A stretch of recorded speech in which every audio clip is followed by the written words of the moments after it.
Live from our 7 Tasmania studios, your nightly news with Kim Miller begins now.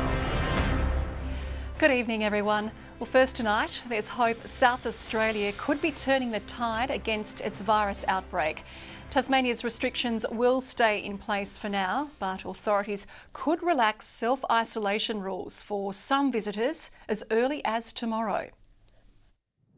Touching down from South Australia last night, travellers hadn't been expecting to go into quarantine. Stressed and anxious because we don't know how long we're going to be in quarantine for, which is not fun. Understand why it's got to be done, so it sucks, but I get why. The outbreak clearly catching some off guard. I was just in South Australia visiting family and I didn't know about this new outbreak until this morning. Asking extra questions, authorities took more precautions. So did passengers. He's actually really fine. He slept the whole way with the mask on, so he's doing pretty good, aren't you, bud? In Adelaide, flights continued to New South Wales, the only state not to slap on new restrictions. Panic buyers emptied supermarkets, motorists queued for tests. More than 6,000 completed just today. 5 new cases have emerged, 4 linked to the Parafield cluster. We've got a total of 20 cases now linked to this cluster.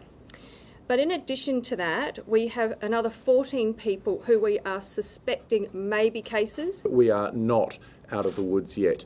We are just at the beginning stages of dealing with this particular very nasty cluster in Parafield. Tasmania will continue to list SA as medium risk, meaning arrivals since last night must quarantine.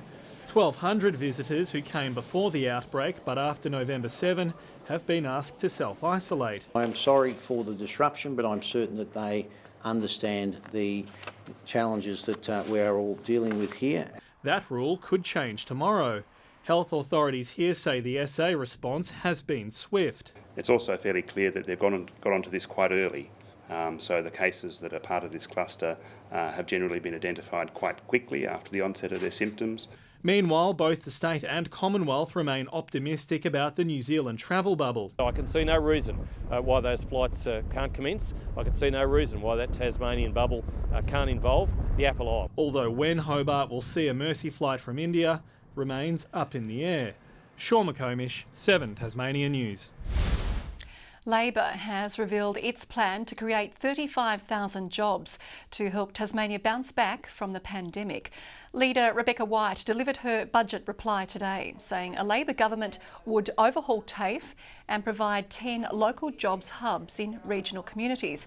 Money would also be spent to further roll out after-school care, upgrade the Burnie Port and improve national parks. COVID-19 exposed the weaknesses in our economy, an over-reliance on certain industries, high rates of casualisation and underemployment.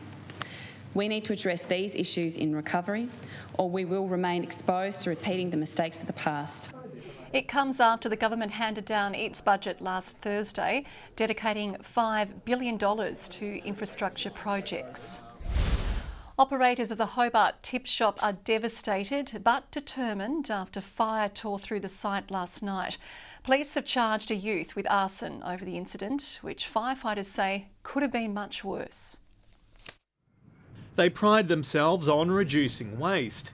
Sadly, those efforts have been reduced to ash. The shed was just absolutely engulfed in flames. And yeah, we see the results today, sadly. Just before midnight, fire ripped through a storage shed at the South Hobart Tip Shop, incinerating electrical goods and claiming a forklift and truck. Scorch marks show just how close it came to the main building. Knowing this is a tip shop and it's a non-profit organisation, it was like the focus was really to make sure that we can protect that building and make sure they can keep functioning. If it had spread, it would have been unstoppable. Today, workers were grateful, but also bitterly sad over the damage bill, estimated to pass $200,000. Our aim in life is to reduce waste to landfill, and sadly it's all just gone up in smoke, so it's the opposite of what we try to do here. Police have charged a youth over the incident. It's not the site's first brush with disaster. We've had the flood 2 years ago, which absolutely wiped us out. We got shut down through COVID, and now this is kind of like the third major thing to happen to us. So it's definitely building our resilience. The operators are hoping to reopen in several days. Sean McComish, 7 Tasmania News. Tasmanian farmers have turned the taps on, accessing water from the near $60 million Scottsdale irrigation scheme.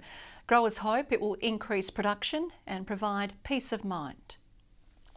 Cameron Moore has had this farm for the past decade, producing sheep and beef. He's added water to the property thanks to the Scottsdale irrigation scheme. It's meant that we've been able to expand the current vegetable production that we do, so into onions, potatoes, carrots, weeds and beetroot.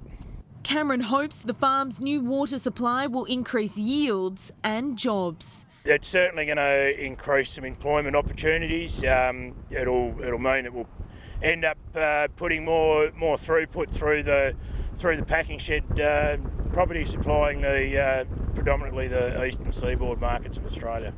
92 kilometres of pipeline has been installed around the Scottsdale and Waterhouse area, with water flowing from the newly completed Camden Rivulet Dam.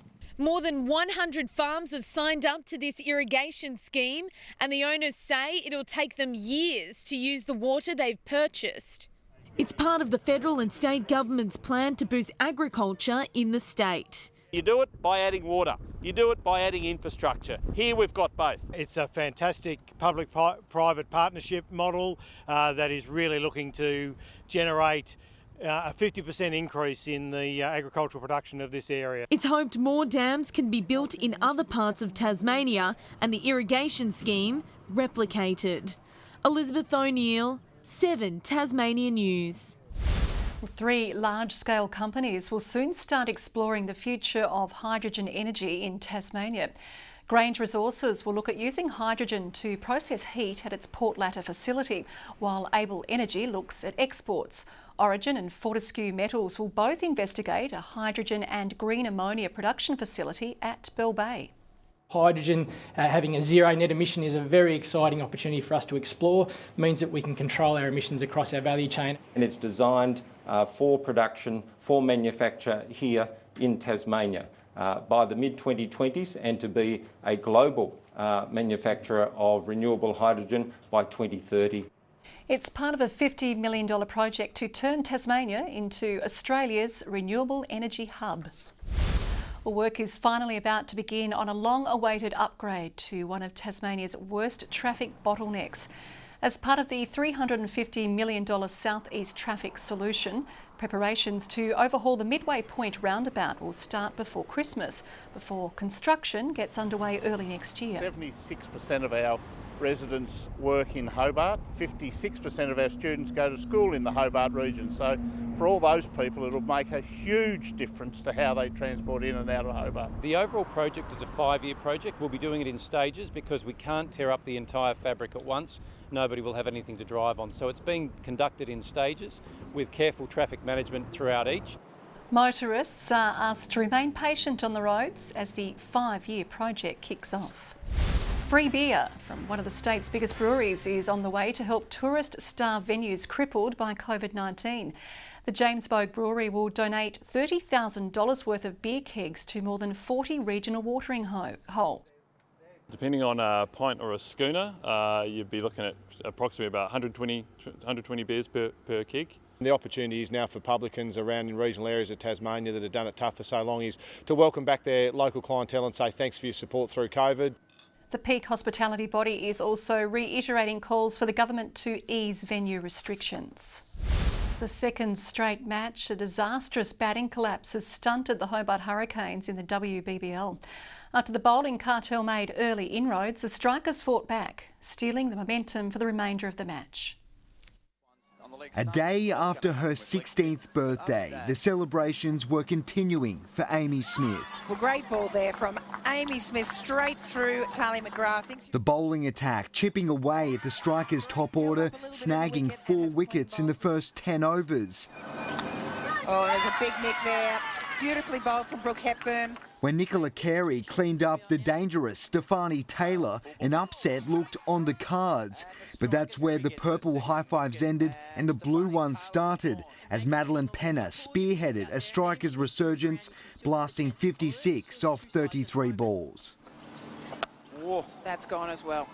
Another massive hit In reply, it was a narrative seen before. The top order struggling to kickstart the innings, losing 2 wickets in the power play. Stellenberg lofted high, sitting under it is Darcy Brown and completes a good catch. Before the real collapse came, the Hurricanes slumping to 7 for 54. Chloe Tryon's 17 runs, the only score in double figures. Great shot, straight back down the ground by Tryon. That's 4 runs. The side eventually bowled out for a tournament low 77. In the last 2 games, they've only scored a total of 159 runs. Garth Burley, 7 Tasmania News. Good evening. Hobart and Devonport 20 degrees today, Launceston 23 and Burnie 21. Launceston's temperature was the highest around the state after Mount Wellington recorded the low of 0. St Helens and Friendly Beaches 22, Ouse 19, Flinders Island 18, King Island, Low Head, Grove and Strawn 17. Scattered cloud about the west and south produced a light shower there, mainly clear skies over the northeast. A deep low over the Southern Ocean extends frontal cloud over Western Australia. More stretches off the New South Wales coast, while convective cloud brought thunderstorms to the far northwest of the nation. Tomorrow, the high along the frontal system will move east, while a low develops over the head of the bight. The winds chiefly nor-norwesterly, increasing to 20 to 30 knots late morning, swells to 3 metres in western and southern waters. A strong wind warning for waters between South East Cape and Low Rocky Point, the same winds that had my flight to Melaleuca cancelled yesterday. Well, next time. For Hobart tomorrow, partly cloudy and 25. 24 for Geeveston and partly cloudy, same for Bothwell. Launceston tomorrow expecting a high of 22 degrees, bit of cloud about. Devonport 18, up to 23 for Cressy tomorrow. Burnie expecting 19 degrees, bit of cloud about. Strawn the same, but 22. 21 the top for Curry on King Island and 23 the high for St Helens. Partly cloudy weather down the east coast. Swansea and Orford also 23 degrees. UV up to a very high 9, but dropping of course towards the 8:15 p.m. sunset. On Thursday, mainly fine apart from a shower over the west and south, clearing early evening. Sunny over the north on Friday, partly cloudy elsewhere, a possible shower over Strawn though. And on Saturday, the chance of a shower over the north, developing elsewhere in the evening after a partly cloudy day. Partly cloudy in Perth tomorrow, sunny and 32 in Adelaide, warm in Melbourne as well. Partly cloudy weather for Canberra, Sydney and Brisbane, possible storm and 35 in Darwin. Still sunny in Hobart, currently 18 degrees, 19 in Launceston, bit of cloud over Devonport and 18 degrees. I'd like to say hello to the residents of the Huon Valley and also Bruny Island and apologise for my wife's behaviour over the last week or so. Everywhere I went, Kim, they just love Tommy Johnson. I'd come back and he's not here, but at least you're here. We've missed you, Murph. We've missed you. That's your news for this Tuesday. Thanks for your company this evening. For now, good night.